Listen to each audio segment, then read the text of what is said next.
Hey guys, today we're going to walk through our calculator for leads.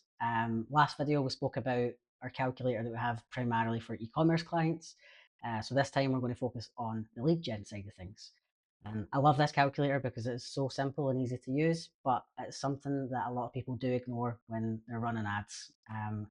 So essentially, this will help you determine what your CPA should be, but also you can take it one step further as well, and it will help you get started with using conversion values in your Google Ads campaigns as well. So it seems very simple, but in terms of setting KPIs that drive growth and do it profitably, it's actually a very powerful tool. When you do this, you will unlock access to extra bid strategies in Google Ads for lead gen, such as maximize conversion value or target return on ad spend. It will basically help you get a rough kind of estimation of what revenue you're generating from the leads that you're getting through your Google Ads campaigns. So let's dive in. I will link to this page in the description for the video, but this is the page on our website that has the lead gen calculator on it. And as you can see here, it's basically four very simple steps. You'll input average percentages for high quality conversations, sales, and the value of the sale essentially is what goes in here. So first thing is basically just putting in the average percentage of the leads that you generate that result in high quality conversations. So say for this one, I just put in that, you know, 45% of the leads that I get through the website result in conversations. Just add that in here. And then the second step, we're moving on to the contact phase. So once the lead has came through in Google Ads, at that point where you contact them, what percentage of those contacts roughly lead to sales? Again, if you're not sure on this, just enter your best guess here. So say had a 50% sale conversion rate. Um, and then what is the average value of a customer that you do business with? So in this case, I'm just going to say that the average value of my customer is 750, and that would be either pounds or dollars, depending on what currency you're working in. Just add that in here. And then the calculator here has basically given the average conversion value for a sale, which we've entered, so that's 750. And then it's worked backwards to say that the average value for each person we contact is about 375. And on that basis, the average conversion value for the leads would be 169, again, just based on that 45% that we've inputted in the first field there.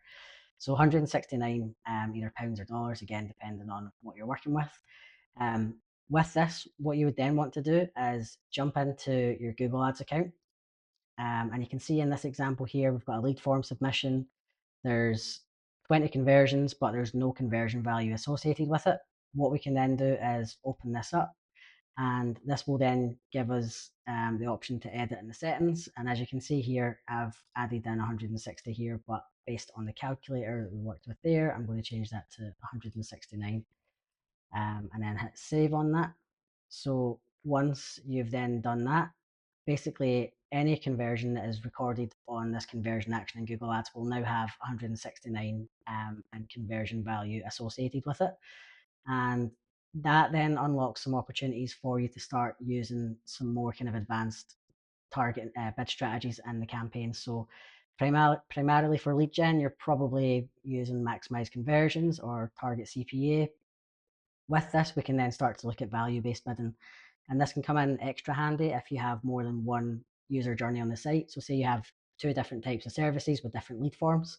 If you track them separately and one has a higher price point, then you can allocate a higher conversion value to that conversion, and then a lower one to the one that has the kind of lower value basically. And once you've got that, you can then start to use maximize conversion value, and then the Google Ads algorithm will basically start to optimize towards the most profitable conversion action that you have on your account. So if you want to take this one step further in terms of working out your ROAS, so you could take step 4 here, which is what profit margin does your business operate on. So I'm going to say my profit margin is 70%. And then based on these numbers here, this is telling me that the CPA that I have should remain below 118, and that would be to kind of break even on the ad spend basically from that point of view. So cost per acquisition, I want that to be below 118, ideally just a little bit below that. If it's sitting at 118, then that basically means that I'm kind of pretty much breaking even on what I'm spending on my ads versus what's coming back in. So for this one, I'd probably want it sitting below 100, for example, or around about 100. And then the break even return on ad spend, so this would be 143%. And again, that's based on taking into account that 169 that we've applied to the conversion value, when we look in the Google Ads platform to look at the conversion value over cost metric, we would then want that to be sitting at 143 or 1.43 as the platform would report it.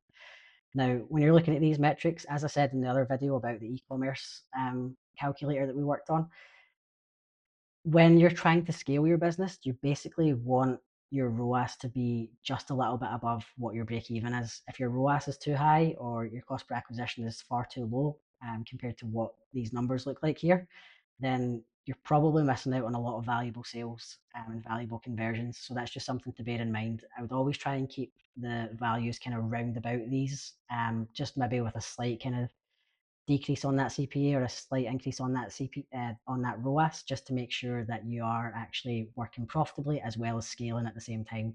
Because if you look at the other video that we've done, we go into a bit more detail on why having a high ROAS isn't always a good thing on your campaigns. So that basically jumps into that calculator. But the main kind of takeaway from this would be using value-based bidding. It can significantly improve the return on investment that you're getting by helping to focus on more valuable customers. And it also helps focus on the real-time optimization with the data-driven insights for better decision making overall within your campaigns as well. Hopefully that's helpful. A lot of the time when we speak to clients that have either came from other agencies or are currently with other agencies and they just aren't happy with the kind of leads that they're getting. A common complaint that we hear is the agencies bragging about the CPA being down, but the conversions that we're getting through are either poor quality or we're not actually growing. And regularly reviewing these numbers that we've just spoke through is a really good way of keeping on top of that. As you're kind of going through the campaign and stuff as well, once you kind of get more data coming through, it's always worthwhile jumping back into the account to reevaluate your conversion value that you've got associated with these leads that you've set up. Basically, when clients are kind of focusing too much on getting the CPA to come down too low, it basically means they're missing out on those sales overall. So you want to make sure that you're running your campaigns in a way that's still profitable, but a way that's helping you to scale. And the best way to do that is by knowing the numbers. So it's really valuable to be doing that. If you're interested in having a conversation, feel free to reach out. But hopefully, at the very least, you found this video useful. Thanks for watching, and don't forget to like it or share it and subscribe for more insights and tools on Google Ads.